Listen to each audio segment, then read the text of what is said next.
My name is Haley Brummett, and the project that we are doing is for sugar and development in children. This is Miss Rima from Heritage Elementary, and this is our interview. Why did you want to work with children originally? When I went to Furman, I already was married and had 2 children, so I was just very intrigued by child development and just excited about teaching and educating children. Oh, that's nice. Why do you enjoy it so much? Is it working with them, or is it seeing them develop, or what are... It's really exciting to watch children as they grow and really blossom, and especially when they come back after many years to visit you, and when they tell you that you've impacted their lives. It's a blessing. Sometimes in the community, I'm shopping at the grocery store and Mackenzie Holzenbach, please report to the office for parents dismissal. of my prior students will tell me, you've impacted my child, and usually it's not about education. In particular, one parent here at the local grocery store told me my child used to be overweight, and you always used to mention healthy eating, and he really became aware and became a healthier eater and got in shape. Yeah, I'm sure that's always a good feeling when you can help impact someone else's life. Absolutely. What is your opinion on sugar and the effects that it has on a child's performance? I really think it's detrimental to performance in the classroom. For example, many of our students think that having a Pop-Tart or a bowl of sugar cereal in the morning constitutes a breakfast, and we as teachers realize that within an hour or so they're very, very hungry because of that drop in their energy levels, that immediate drop. It does not sustain them over long periods of time and give them that energy that a healthier meal would. That they need to help To throughout the focus, day. absolutely. Okay. What effects do you think will happen in children who consume sugar, whether that's in small amounts or moderate amounts or large amounts?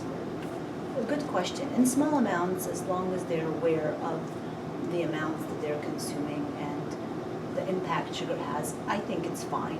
Children who are active. But it becomes tricky when children consume larger amounts over long periods of time, and they have the sedentary lifestyle that's really prevalent in the children that I'm noticing today. And I think the impact is very negative on the obesity rates, on their just self-esteem as they begin to get overweight, and overall general health, and an ability to focus in the classroom is really impacted negatively. Have you researched this topic on sugar and the effects on children? Have you researched that any? Not official research, not, I guess you would say not scientific research, but I do read articles and I really do keep up to date about how sugar impacts children. But also I'm noticing the campaign to push sugar into so many products and disguise it as food.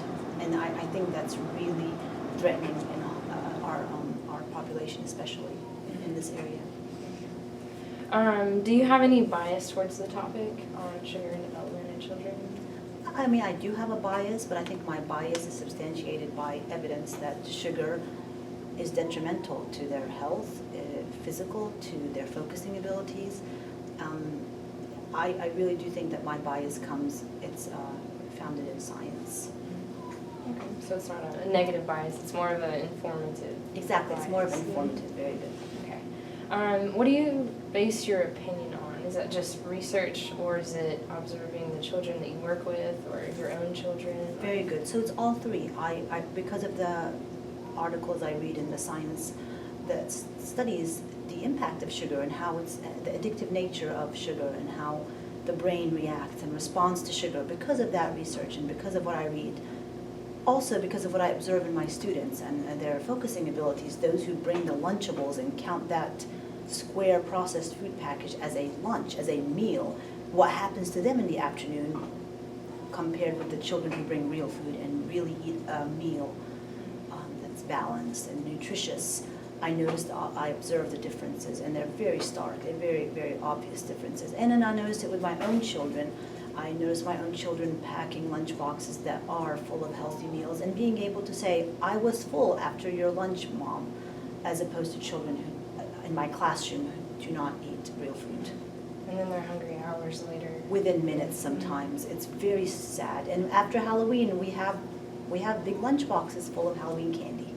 I can imagine. No, you can't. Do you think sugar has any relation to the family's socioeconomic standpoint?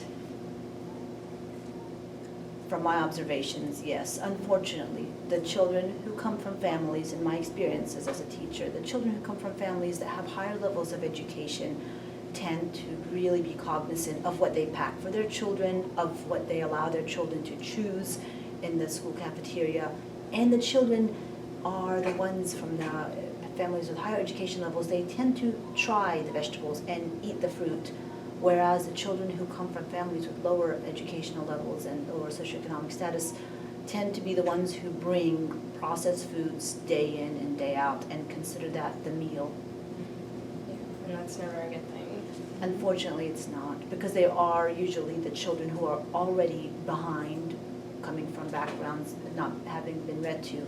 So then you have that working against you as a classroom teacher, because they are struggling readers coming in, and then they are putting into their bodies chemicals, what I call chemicals, that really distract from their learning and their ability to focus, particularly in the afternoons.